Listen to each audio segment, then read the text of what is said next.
thing to understand about American elections is that they are the result not only of immediate tactical decisions, but big long-range trends. And a lot of things have been happening in American life in recent decades that have widened the audience for candidates like Donald Trump on the one hand, Bernie Sanders on the other, that probably would have been considered out of the bounds of plausible political alternatives 15, 20 years ago. We are living through a period of economic frustration for many families. The median income, the income of the average family today is lower than it was when Bill Clinton left office. That's almost unprecedented in American history to have 15 years where the incomes are not rising for average families. If you combine that with the fact that we're also living through a demographic revolution, we are rapidly becoming more diverse. A majority of our public school students, for the first time in American history, are now kids of color.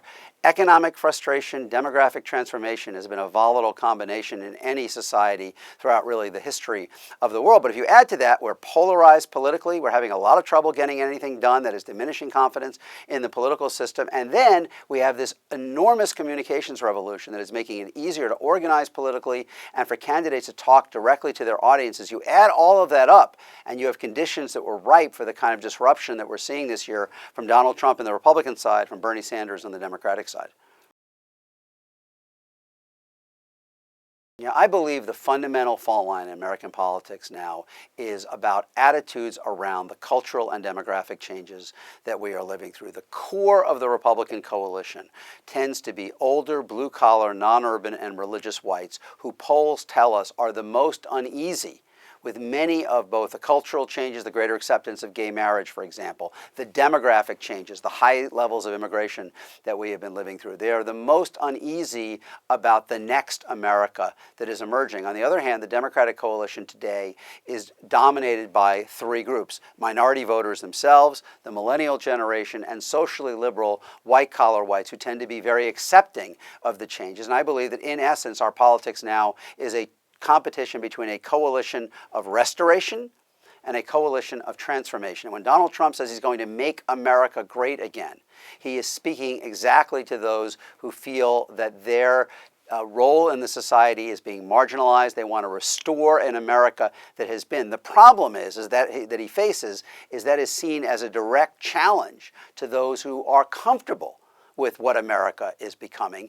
And I think that the problem and the risk for Republicans is that on these cultural issues, as opposed to economic and foreign policy and security issues where the country is closely divided, I think there is a clear majority of America that is comfortable with what America is becoming, and that could be the biggest hill that Donald Trump faces in the general election. Yeah, if you think about American politics historically for most of the 20th century, you could draw a line somewhere in the income ladder. Most people above it reliably voted Republican. Most people below it reliably voted Democratic. That is not the way our politics has worked since the 1960s and increasingly since the 1990s. We are dividing much more by our views along these cultural questions, things like immigration, gay marriage, abortion, gun control, climate. Those kinds of issues, I think, increasingly separate us more than the economic. The Democratic Party now is an upstairs, downstairs coalition. Their vote among whites tends to concentrate among those with college degrees who are professionals. Their vote among minority, and that is combined with a big minority population that's very working class. The Republican Party is also a cross-class coalition where you have a white-collar, traditional Republican kind of middle manager, that was historically our image of Republican.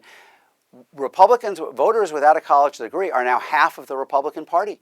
That working class white America over the last 50 years have realigned from the Democratic to the Republican Party, and in the process they've changed the balance of power in both parties. On the one hand, they were the core of the audience for Donald Trump, those blue-collar, working-class whites who responded to his message on immigration, on trade, to his anti-politics persona, and their departure from the Democratic Party has made the Democratic coalition more liberal and created a bigger audience for Bernie Sanders and also a sustained source of pressure on Hillary Clinton as the nominee and potentially the president.